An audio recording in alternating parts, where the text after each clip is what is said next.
You've been lied to about how the world works. They told you that honesty builds trust, that integrity earns respect, that doing the right thing leads to success. But look around you. The person who got the promotion wasn't the most ethical. The leader everyone follows isn't the most moral. The one who controls the room isn't the one who tells the truth. You already know this. You've seen it happen over and over again. So why do you keep pretending the rules are different than they actually are? And the social contract you were taught doesn't exist. What exists instead is a hidden architecture of power, and it rewards something entirely different from what your teachers, parents, and society claimed it would. This isn't cynicism. This is pattern recognition. And the moment you see the pattern, you can't unsee it. Let's start with a simple observation. Think about the last time someone broke a promise to you, maybe a friend who bailed on plans. For them, while you sat there processing for them, while you sat there processing the betrayal alone, here's what actually happened. They ran a cost-benefit analysis, consciously or unconsciously, and determined that breaking their word served them better than keeping it. And they were right, because in most social systems, the penalty for violating integrity is nearly zero, while the reward for prioritizing self-interest is substantial. This is called the Machiavellian calculus, named after Niccolò Machiavelli, who wrote in the 16th century that a ruler who wants to maintain power must learn how not to be good. Not that they should be evil for evil's sake, but that they must be willing to abandon goodness when goodness becomes an obstacle.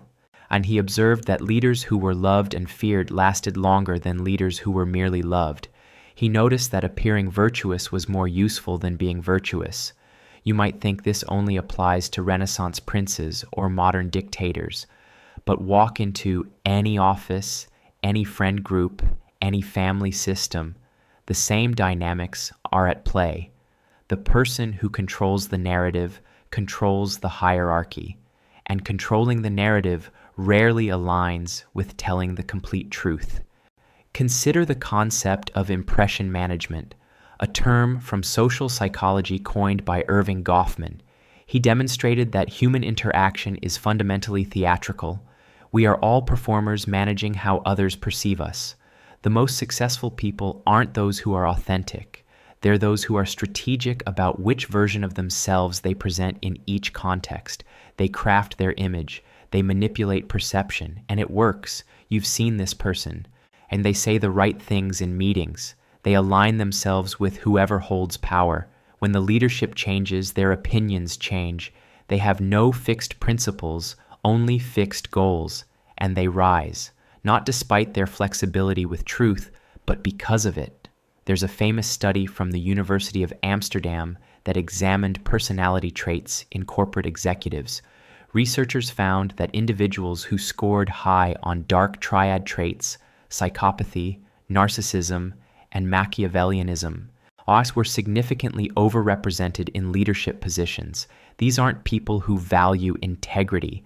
These are people who value winning, and the system elevated them. Why? Because organizations don't actually reward goodness. They reward results. A salesperson who lies to close deals brings in revenue. A manager who takes credit for their team's work appears productive. A leader who makes ruthless decisions is called decisive.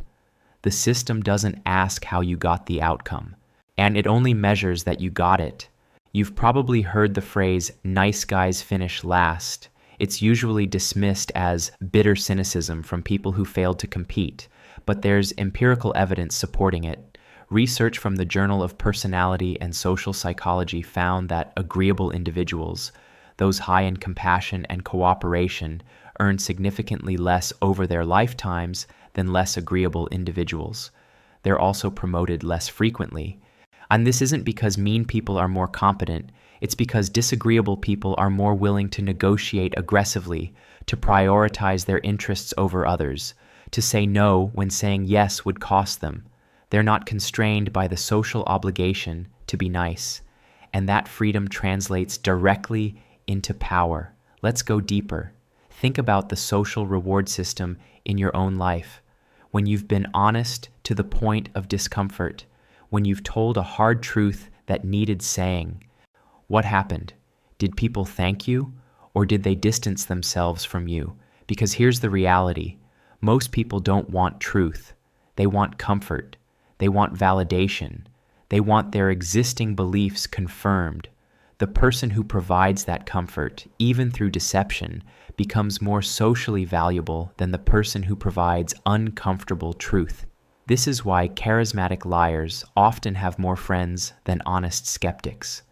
This is why politicians who promise impossible solutions win elections over those who explain complex trade-offs.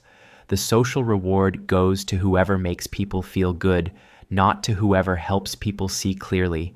There's a concept in evolutionary psychology called costly signaling. It suggests that we engage in certain behaviors not because they're efficient, but because they signal something valuable to others. Integrity is supposed to be one of those signals. Keeping your word, and even when it costs you, is supposed to demonstrate that you're a reliable coalition partner. But here's the problem. Costly signaling only works when others can observe it and when there are consequences for faking it. In small communities where everyone knows everyone and reputation is permanent, integrity functions as currency. But in large, anonymous, fast-moving social systems, you can fake integrity. You can appear honest in public while being ruthless in private. You can build a reputation on selective truths and strategic omissions. And once reputation becomes a manipulable image rather than an earned record, the advantage shifts entirely to those willing to manipulate it. You see this in social media, where people curate perfect lives that bear no resemblance to their actual experience. You see this in corporations, where branding replaces substance. You see this in politics, where optics matter more than policy. The game has changed, but the advice you were given hasn't. You're still told to be yourself, to be honest, to have integrity. Meanwhile, others are being strategic, calculated, and flexible with truth, and they're winning. Let's examine a historical case. In the early Roman Empire, there was a senator named Cato the Younger. He was famous for his integrity. He refused bribes when everyone else accepted them. He spoke truth when everyone else lied. He stuck to principles when everyone else adapted to political wins. History remembers him as a moral exemplar. He also lost, repeatedly. He was outmaneuvered by Julius Caesar, who understood that power comes from strategic alliance, tactical deception, and knowing when to break the rules. Caesar crossed the Rubicon, an illegal act that violated Roman law. It also made him dictator. Cato's integrity earned him respect from historians. Caesar's ruthlessness earned him an empire. You might argue that Caesar was assassinated, that his ruthlessness led to his downfall. True, but his death came from not being ruthless enough, from showing mercy to men who would betray him, and even in death, his legacy shaped civilization for millennia. Cato is a footnote. Caesar is eternal. This pattern repeats across history. Figures celebrated for integrity, Gandhi, Mandela, Martin Luther King Jr., are revered precisely because they're exceptional. Are there exceptions that prove the rule? For every one of them, there are thousands of ruthless operators who achieved power and kept it by refusing to be constrained by moral considerations. And even those celebrated figures were more strategic than the sanitized versions of history suggest. Gandhi's nonviolence was a calculated tactic, not just a moral stance. He understood it would create a narrative that the British Empire couldn't counter. Mandela worked with communists, approved of armed resistance, and made strategic compromises. King plagiarized parts of his dissertation and had extramarital affairs. These aren't criticisms. They're observations that even the most integrity-driven leaders understood that purity doesn't win, strategy does. Now let's talk about what happens in your immediate environment. Think about your workplace. There's probably someone there who's very good at their job but doesn't get recognized for it. They do the work quietly, incompetently, without drawing attention. Then there's someone else who's mediocre at the actual work, but excellent at taking credit, managing up, and positioning themselves visibly. Who gets promoted?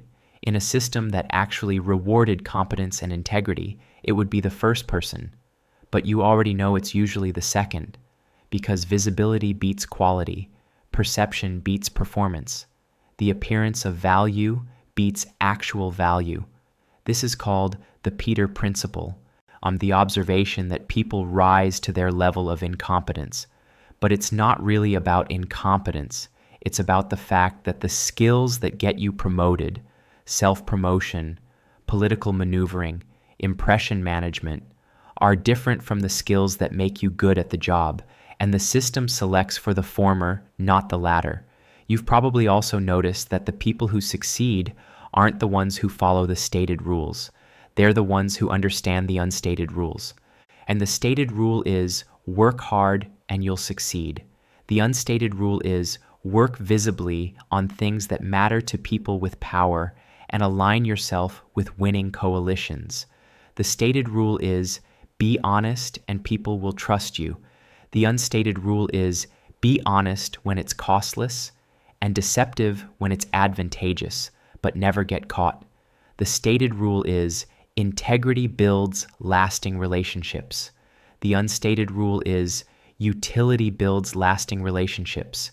And when you stop being useful, and a relationships end regardless of how much integrity you had. These aren't pleasant truths, but you've already observed them. You've seen friendships dissolve when people's life circumstances diverged. You've seen business partners betray each other when incentives misaligned. You've seen romantic relationships end the moment one person found a better option. The fairy tale version of relationships is that they're based on authentic connection and mutual care. The evolutionary psychology version is that they're based on reciprocal exchange and coalition value. You maintain relationships with people who provide something you need, whether that's resources, status, emotional support, or reproductive opportunity. When the exchange becomes imbalanced, the relationship deteriorates. This doesn't mean love doesn't exist.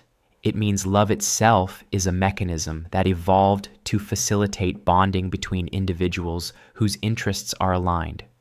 When interests diverge, the mechanism breaks down, and integrity, being honest about that divergence, often accelerates the breakdown rather than preventing it. Which brings us to a darker question. If the system rewards power over integrity, and if you now see this clearly, what do you do with that information? You have three options. The first is to reject the system entirely, become a monk, a hermit, someone who opts out of the status game. This preserves your integrity, but forfeits your influence. You maintain moral purity at the cost of irrelevance. The second option is to accept the system and play by its actual rules. Become strategic, Machiavellian, willing to prioritize outcomes over methods. This gains you power but costs you something internal, some part of yourself that believed the world should work differently. The third option is the most difficult. Understand the system, operate effectively within it, but maintain some core of integrity that you refuse to compromise. This requires you to be strategic about when you're honest and when you're not. It requires you to recognize that you can't be perfectly moral and perfectly effective simultaneously. It requires trade-offs. Most people who choose this third path tell themselves they're being pragmatic, doing what's necessary to gain the power to do good later. But there's a psychological trap here. Every compromise makes the next one easier. In every time you bend your principles for strategic advantage, you rewire your internal justification system. Eventually, you become the thing you thought you were only pretending to be. This is called moral licensing in psychology. When you do something you perceive as good, you give yourself permission to do something bad later. The executive who donates to charity feels entitled to exploit their workers. The politician who champions one cause feels justified in being corrupt on another. You build a narrative where your occasional integrity justifies your frequent ruthlessness. And here's the mechanism that makes this especially insidious. Your brain is not designed to hold contradictory self-concepts. Cognitive dissonance is uncomfortable. So when your actions contradict your values, you don't change your actions. You change how you perceive your values. You redefine what integrity means. You create exceptions. You build elaborate justifications. Over time, you're no longer someone with integrity who occasionally makes strategic compromises. You're someone without integrity who has a story about why that's actually fine. You've seen this transformation in people. Maybe someone you knew when they were younger, idealistic, principled. Then they entered a competitive field, corporate law, finance, politics, entertainment. At first, they talked about changing the system from within. Then they talked about necessary compromises. And intended? Because the system doesn't just intended? Because the system doesn't just reward ruthlessness, it converts integrity into ruthlessness. It takes your principles and erodes them through 1,000 small compromises until there's nothing left but ambition wearing the costume of values. There's a concept in organizational psychology called structural corruption. It's the idea that certain systems are designed in ways that corrupt the individuals within them, regardless of those individuals' initial moral character. You can't be a perfectly ethical CEO in a system that legally requires you to maximize shareholder value above all other considerations. You can't be a perfectly honest politician in a system where lying is necessary to get elected. You can't maintain complete integrity in a social hierarchy that punishes it. The system selects against integrity, not through explicit rules, but through implicit incentives. The person who refuses to lie loses the deal to someone who doesn't. The person who refuses to take credit loses the promotion to someone who does. The person who refuses to manipulate loses influence to someone who embraces it. Generation after generation, the ruthless outcompete the principled, and over time, the entire system becomes populated by people who learned that integrity is a losing strategy. Now we arrive at the most uncomfortable part. You are already participating in this system. You've already made compromises. You've already shaded the truth to avoid conflict. You've already manipulated how someone perceived you to gain advantage. You've already chosen strategic silence over difficult honesty. You're not observing this system from outside. You're in it. And every day you make micro decisions about whether to be truthful or strategic, whether to be authentic or performative, whether to prioritize your principles or your interests. Most of the time, you choose strategy. You just don't call it that. You call it being polite when you fake enthusiasm for something you don't care about. You call it being professional when you hide your actual opinions to fit workplace culture. You call it being social when you pretend to like people you don't respect. These are all small deceptions, small betrayals of integrity in service of social success. And they work. That's the problem. They actually work. The version of you that manages impressions is more successful than the version that doesn't. The you that's strategic about vulnerability is safer than the you that's indiscriminately honest. You've learned this through experience, and that learning has changed you. So when you look at the ruthless operators who succeed through power rather than integrity, you're not looking at a different species. You're looking at people who went further down a path you're already on. They just had fewer reservations about it. They crossed thresholds you haven't crossed yet, or maybe you have, and you're just better at not noticing. There's a psychological defense mechanism called rationalization. It's how your mind protects you from seeing yourself clearly. And when you do something that contradicts your values, your brain immediately generates a story about why it was actually fine, actually necessary, actually justified. This happens so quickly and automatically that you don't even notice it happening, which means you could be far more compromised than you think you are. The person who's completely abandoned integrity doesn't see themselves that way. They see themselves as a realist, as someone who understands how the world actually works, as someone who's effective rather than naive. They have a fully formed narrative where they're still the protagonist, still justified, still right. You have that same narrative generating machine in your head. So how do you know you haven't already become what you claim to observe from a distance? Here's a test. Think about the last time you had power over someone. Maybe you managed someone at work. Maybe you had information someone else needed. Maybe someone wanted something from you. When in that moment of asymmetry, did you use that power with perfect integrity? Did you treat that person exactly as you would want to be treated in their position? Or did you even slightly leverage that advantage? Did you make them wait a little longer than necessary? Did you withhold information to maintain your position? Did you enjoy the feeling of being needed, being important, being the one with control? If you did any of that, and you did, you've already chosen power over integrity in microcosm. You've already demonstrated that when the incentive is there, you'll optimize for dominance rather than fairness. You're not different from the people you criticize. You just have less power, which means less opportunity to reveal what you'd actually do with it. This is the insight that Lord Acton captured when he wrote that power corrupts, and absolute power corrupts absolutely. But it's not that power changes people. It's that power reveals people. It removes the constraints that forced you to behave well and shows what you choose when you don't have to choose integrity. And what most people choose, what you would choose, is advantage. Because the social reward system that's been shaping your behavior since childhood trained you to optimize for status, resources, and coalition strength. Integrity was only valuable when it served those goals. When it didn't, you learned to set it aside. And you learned this from watching others. You learned this from seeing who succeeded and who failed. You learned this from experiencing the consequences of honesty versus the rewards of strategic deception. And that learning is now embedded in your behavioral patterns, operating mostly below conscious awareness. So the system doesn't just reward power over integrity at the macro level of corporations and governments. It rewards it at the micro level of every social interaction you have.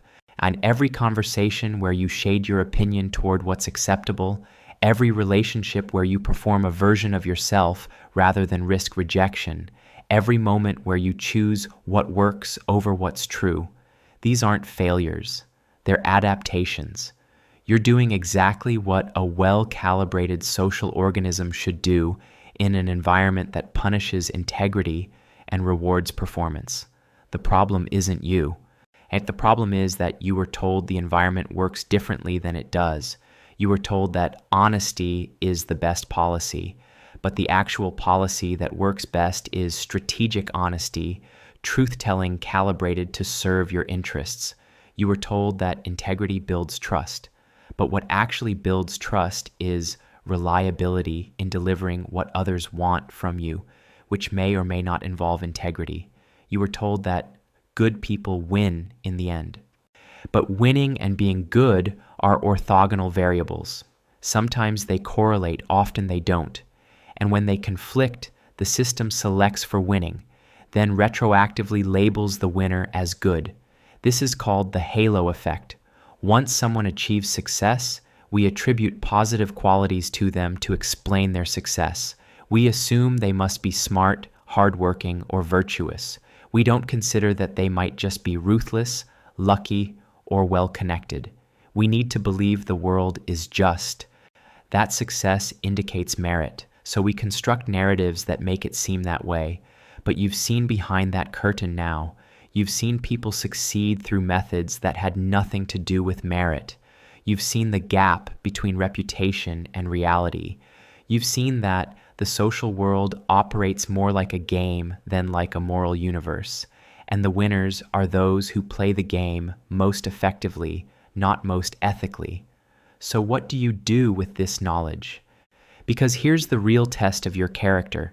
Now that you see the system clearly, now that you understand that integrity is punished more often than rewarded, do you maintain it anyway?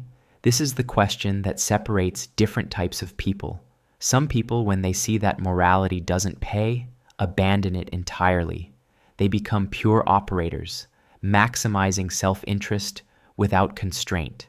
These are your true Machiavellians, your dark triad personalities, your ruthless climbers. On other people retreat into bitterness. They see that the system is rigged and they disengage. They become cynical, resentful, trapped in a narrative where their failure is actually proof of their virtue. They tell themselves they could have succeeded if they were willing to compromise, which may or may not be true, but it's a comfortable story. Then there's a third type. These are people who see the system clearly, understand its cruelty, and choose integrity anyway, and not because they think it will be rewarded, but because they decide that who they are matters more than what they achieve. This is the hardest path, because it requires you to abandon the implicit contract you thought you had. You were raised to believe that being good leads to good outcomes. That's not reliably true. So if you're going to maintain integrity, it has to be for its own sake, not as a strategy for success.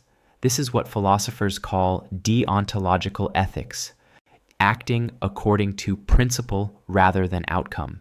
It's the opposite of the consequentialist approach that dominates social hierarchies, where actions are judged purely by results. To maintain integrity in a system that rewards power requires you to care about something other than results. It requires you to have an internal measure of worth that's independent of external validation. It requires you to define success differently than the system defines it. It requires you to be willing to lose in the game everyone else is playing because you're playing a different game entirely. Very few people can sustain this because humans are social animals. We need belonging. We need status. We need validation from our tribe. And when maintaining integrity costs you those things, when it makes you the outsider, the loser, the one who doesn't get it, the psychological pressure to conform becomes overwhelming. This is why integrity is so rare. Not because people don't know what it is, but because maintaining it requires you to withstand social punishment, economic disadvantage, and psychological isolation. It requires you to be strong enough to stand alone when the crowd goes a different direction. And most people aren't that strong, not because they're weak, but because they're human. We evolved to conform, to fit in, to adopt the strategies that work in our environment. And in an environment that rewards power over integrity, the adaptive strategy is to abandon integrity, which means that if you're going to maintain it, you're fighting against your own evolutionary programming. You're choosing something that decreases your fitness in the current social environment. You're being, in a very real sense, maladaptive. But maybe that's the point. Maybe integrity only means something when it costs you something. When it's easy to be honest, when truth is rewarded, then honesty isn't a virtue. It's just optimization. Integrity is only tested when it conflicts with interest.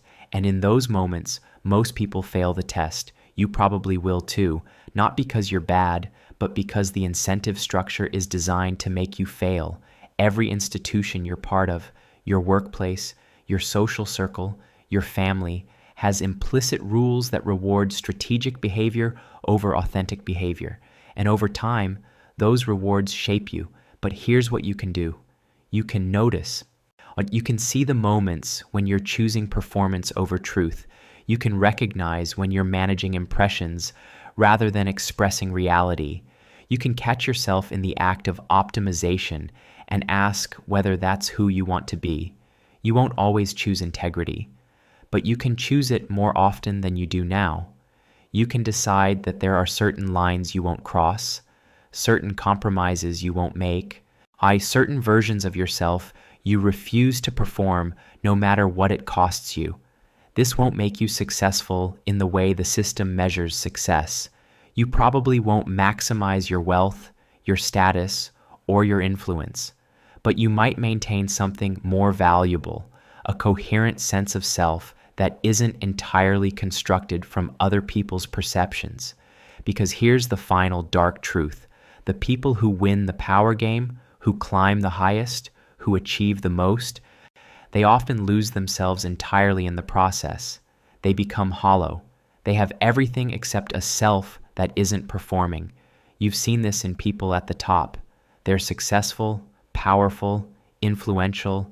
They're also profoundly alone because no one knows who they actually are. They've been performing for so long that there might not be anything underneath the performance anymore. They optimize so effectively that they optimize themselves out of existence. Is that winning? Or is it the most complete form of losing? You'll have to decide for yourself. But the decision you make will determine not just what you achieve, but who you become. And in a system that rewards power over integrity, who you become is the only thing the system can't take from you. If you want to see more analyses of how hidden social structures shape behavior and power, how the game is actually played beneath the surface of what you've been told, keep watching, keep questioning, and most importantly, keep deciding for yourself what winning actually means.